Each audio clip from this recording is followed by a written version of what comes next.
Hello, everyone. We are here, Conversations with Alice Rose. I am Alice Rose, and our guest today is the town of Wethersfield Mayor Ken Lesser. Hi, Alice Rose. Thank you for having me on.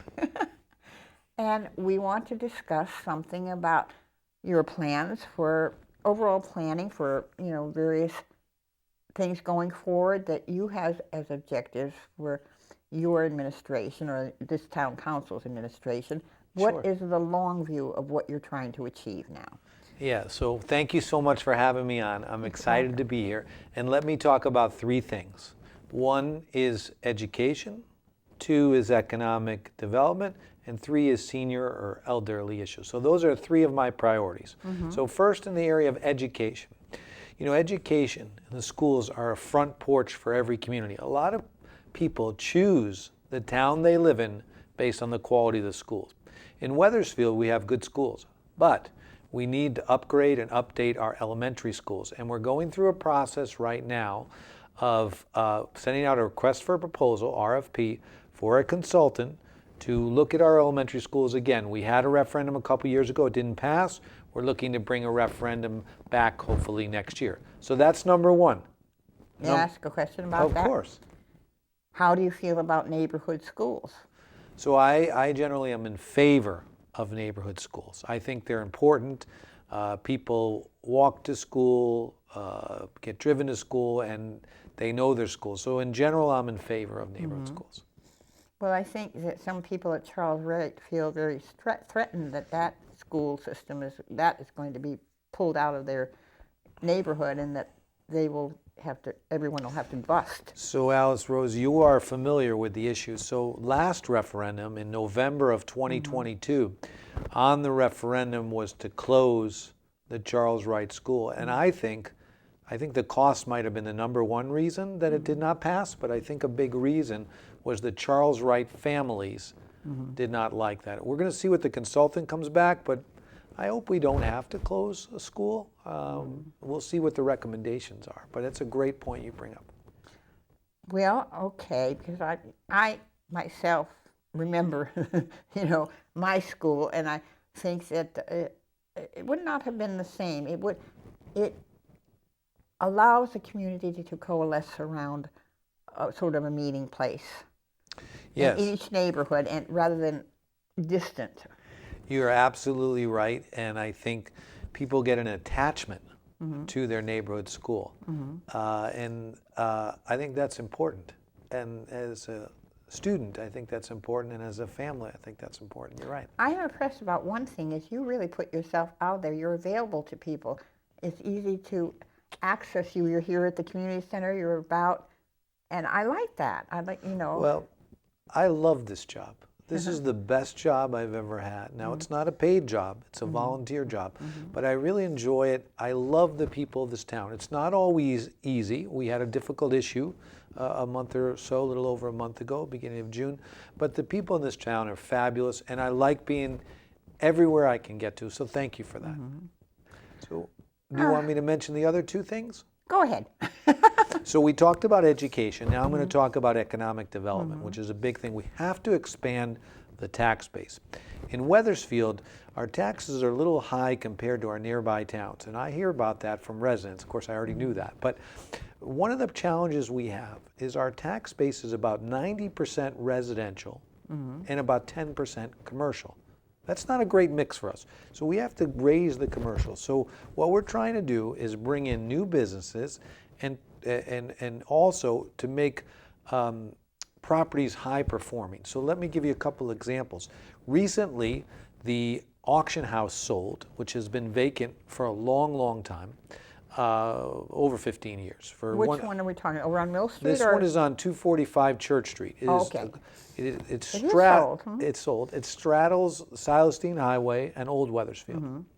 And the owners are very aggressive about getting new businesses in there. And I've met with several potential business owners. So I'm optimistic that that property, probably next year, will be a high-performing property with really nice businesses for our town, to be in our town. Well, there was a proposal for that property one time to become apartment buildings, to use that property to do that. Is that? Yeah, so the current owners have different plans. And a lot of different businesses like restaurants and other types of business have been looking at that place. The other one is the Masonic Home, which has also been empty for more than 15 years. That is an old Wethersfield, right near the Village Pizza on the next corner. People walk by that all the time. Right next to the Minocci's. Correct, right in that area. Right in that area. That has sold as well. And the new owners are contemplating putting a brewery there. But we're having a lot of other economic activity that What are the Irish dancers doing? Did they leave there? Oh, no. So Griffith Academy, which has been around for a long time, and Mary Beth and her family do a tremendous job. They are not leaving. As a matter of fact, they just updated their building. So this is, if you're at the ice cream shop, this is to the left of that. The Masonic Home, which again has been empty for long. So a lot of wonderful things are happening on economic development. So that's my second priority. But there's such a concentration on old Wethersfield because, of course, now it's booming. It's a very commercial, thanks to the Historical Society, or as the Old Town Tavern used to refer to it as the Hysterical Society. But if they hadn't preserved all of that, you wouldn't be having the boom in Old Town that you do now. The Historical Society is wonderful, and Old Wethersfield is one of the things that we're known for, that our town is known for, the great history and the beauty of that area of town. And we could talk for a long time about the historical significance. The point is that there's such a focus on that because it is such a success now that the rest of the town just sort of is not paid attention to. So let's talk about that. I agree. And so some of the things that I'm doing, that we're doing, that the town is doing, is focusing a little more attention on the Silas Deane Highway. So let me give you a few things that we're looking to do there. First and foremost, and most importantly, we're trying to slow the traffic down. We've had 3 fatalities in the last year on the Silas Deane Highway. So we have passed, it takes a while to implement this, but the council has passed unanimously, I might add, the potential to have speed cameras. So if you're speeding, you can get pulled over by camera and potentially red light cameras. Also, we are looking to change the name of the Silas Deane Highway to the Silas Deane Boulevard. Why do we want to do that? And this is a bill I'm asking our legislators to put in. They're not state. It's a state highway, and I would like it to be called Silas Deane Boulevard. Why? We want to rebrand the highway, that it's not a highway, that it's a thoroughfare where you could stop and shop and go to our businesses. And the third thing I'll mention is we have some wonderful activity, economic activity happening there. We have the Fresh Market, a brand new grocery store going in on the Silas Deane Highway, hopefully later this year. Wethersfield Shopping Center. Yeah. You heard about this. This will be very good because a lot of our residents shop outside of town. I am looking for the balance between commercial interests and the important residential interests. Would not like to see the boulevard turned into a strip mall. And that's the concern. And also, not only interest in the Silas Deane, which is not far from the old town, but the rest of the town, preserving the residential viability of the neighborhoods. Yes, you bring up a great point, Alice. I don't know if I call you Alice or Alice Rose, but Alice is fine. Alice, you bring up a great point, and we do want to protect the integrity of the neighborhoods. That's why people move here. That's why they love it here, and we need that balance. That's a really good word you used, the balance. And that's why 100 families came when there was the first proposal with regard to Keisha. Somebody wanted to see it sold to developers for a professional sports arena that got rejected as a referendum. And, people stood up there and said, I moved here from Boston, I moved here from New York, just because they wanted a bucolic setting near to urban, one of the good things amenities. One of the good things about our town, and sometimes it gets a little heated, but we have really good representative democracy where people let us know how they feel. They come to our meetings, they speak out on issues. We have a very engaged citizenry. One of the things that I have done that is probably my favorite thing since I've been mayor is we started a Kid Mayor program. I saw that. And it's to Yes. teach kids about democracy. I talked about engaged citizenry who come and talk about these issues you're bringing up, no matter what side they're on the issue. We're trying to teach kids more about democracy. It's something important to me. Well, they've dropped civics. Are they teaching it in our school system in this town? So it's funny you should mention that. I had a call today with someone who works for the Connecticut Judicial branch, the judges and attorney, that wants to bring a civics academy to our schools, which is it's a short program, and it's been in our schools before. I want to bring it back because I feel it's really, really important to teach our young people civics and democracy, and that's why I started the Kid Mayor program. I think you have a point, because I discover, talking to people in these very politically charged times, that much of their opinion is formed not by any knowledge of what government is about or what governance is about. It's because they didn't have the civic background and civic, Well, Alice, you're absolutely right. That's a big part of it. The other part of it is, where are they getting their news? And that's a question I ask all the time. A lot of people today are getting it from social media. And we don't know if that's true. We don't know what the sources are. And I'm not sure everybody's getting their news that's factual and from the best sources. Well, I'm sure they're not, because when I ask, well, what was your source? Who was saying this? And what do they have as background to, put forth their opinions and have you accept it as fact? And they can't answer me, or they get angry with me. Well, you have a lot of spirit, which is great. And I like to have a lot of spirit, and you have a lot of spirit. And we need to get people, young people, more of an understanding of democracy and of being an engaged citizen as they get older. And that was the purpose and is the purpose of the Kid Mayor program. But that's just the beginning. We want to do more civics engagement. We are also extremely fortunate in this town that we have who I call the noble families of Wethersfield. Sounds funny, but there are people who, like the Keene Foundation and the after-school programs that they do for Wethersfield. And in the programs I see here, I don't know who, is it under the Board of Education, the preschool program they have here? The preschool program is excellent. You mentioned Judy Keene. I call her the fairy godmother of Wethersfield because she does so much for so many. And the Keene after school enrichment programs are wonderful for the kids. For example, they did a musical in all 5 schools, and her foundation funded every one of them. And it gave kids the chance to be on stage, to learn all about theatrics, and she funded all that. And she funds many other things. And there's some kind of a group that is, because I heard it on PBS or PBR, that has a theatrical program that they offer to the various school systems in Connecticut. I've heard of them recently. So I'm not sure of that program, but we have a very active theatrical program. We have what I just said, the musicals at every school. We have a teen theater in the summer. We have a summer camp theater as well, in addition to the teen theater, summer camp for younger kids. What we don't have as much of is like a grown-up or an adult community theater, but maybe someday we'll have that. No, but the arts are really important. Yes, yeah, I agree. Arts are very important.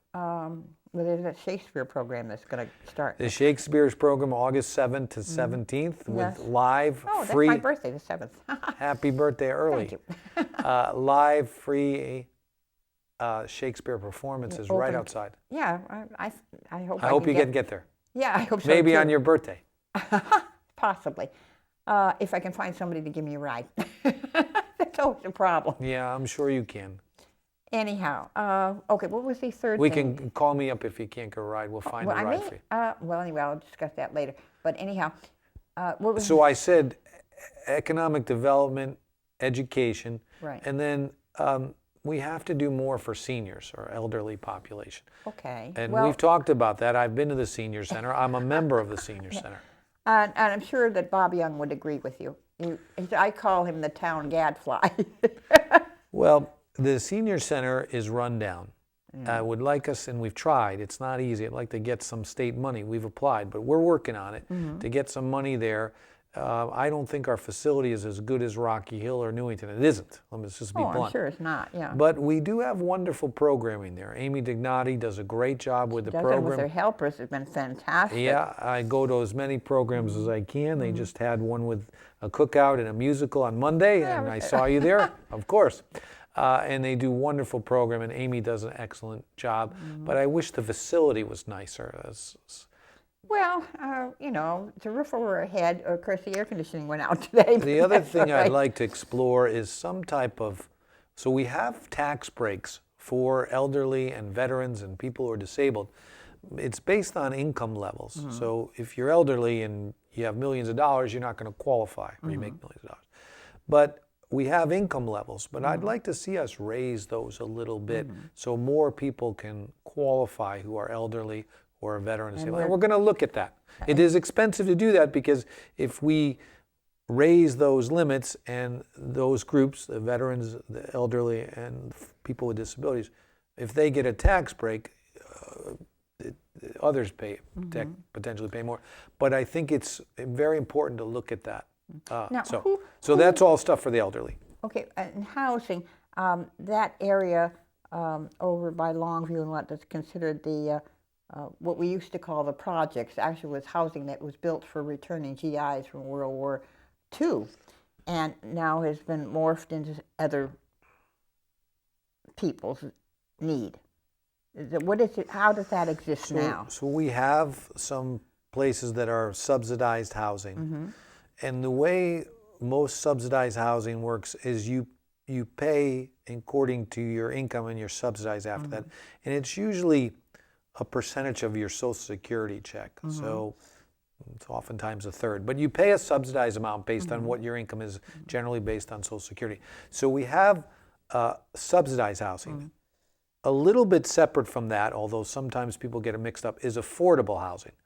Now, affordable housing can be folks that don't earn a great living. They could be restaurant workers, they could be hospital workers that need housing that is affordable. And each town in Connecticut has a percentage that they're required. It's kind of a soft mandate. You don't get penalized, but it's a requirement that 10% of your housing is considered affordable. And we're close. We're at 9 something. So we're not far, but we're not at the benchmark of affordable housing. How do they apply? Say they're not in this town as yet, but want to apply for something like this. So affordable housing is based on, there's 2 parts of it. One is the commercial, the building, the apartments, whatever they are, have to have usually some percentage of the units they're building affordable.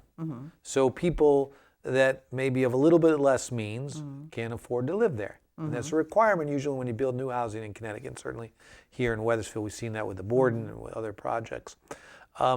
As far as the folks qualifying for those,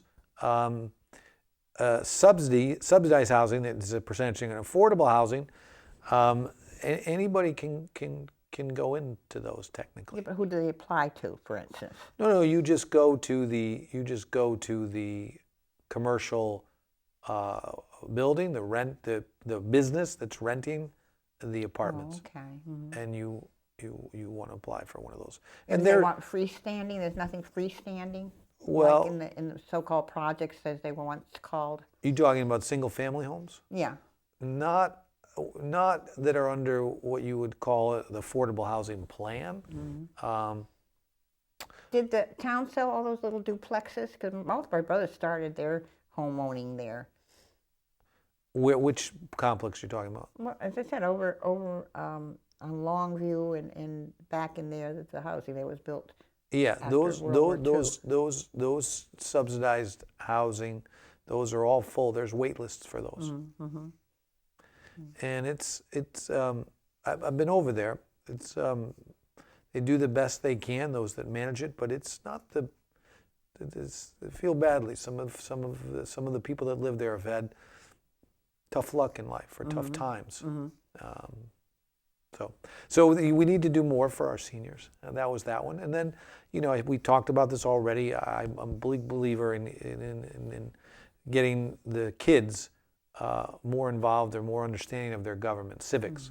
So that's another priority of mine. We talked about what are some of my priorities. So that's it. Okay, and so what are you seeing coming down the line now? What are you addressing immediately? So let me point out that at our last council meeting, immediate, which was last week, a few significant things happened. Immediate. One, we got a report from our chief of police, and our police department are just doing a great job in Wethersfield, that crime is down, and we're happy about that, and that we have the lowest crime rate of our nearby contiguous towns of Berlin, Rocky Hill, Newington, and Cromwell. Ours is the lowest. So we're proud of that, and we're thankful for our police department. That was the report we got Monday night. The second one was we moved the school, elementary school, I mentioned this already, plan forward, and we passed this unanimously, Democrats and Republicans, to move that process along. And then we talked about building a new field, and had this at our last meeting, at Mill Woods. So we got a lot of things we're working on, and it's. I think somebody already mentioned about the idea of creating parking space for Old Town and moving the rentals of farming plots for people that want to do lots over to Keisha. You're talking about behind there, behind the fire station? Right. Yeah, that's a great question, Al. So there have been people that have brought up the idea of making that parking, because we have a parking problem in Old Wethersfield, and potentially moving those community gardens in the back there to maybe Keisha Farms or somewhere else. It's a proposal. It's being looked at, but it's nothing immediate. Because that property could have been earning money for the town all this time. Yeah, it is a potential property where we could do something, even a small parking area or in paid parking to earn money. A lot of towns have paid parking in their town center.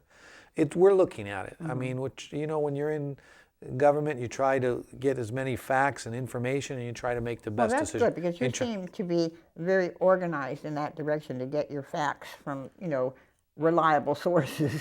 Well, we want to results oriented. We want to get things done. We want to make everybody's lives a little better. Why wouldn't anybody else go into government if you don't want to try and improve things? But we have to make our decisions based on a lot of information and facts. And when we get some of that information, we try and make good decisions. And that's what we're trying to do. That's what I'm trying to do. Well, but I love my job. All right. And I applaud you in your effort. Thank you. I love being here. We'll do it again. Okay. God bless you. Yeah. Thank you. God bless you. Okay. Shall we call it a day? Yes. Thank you.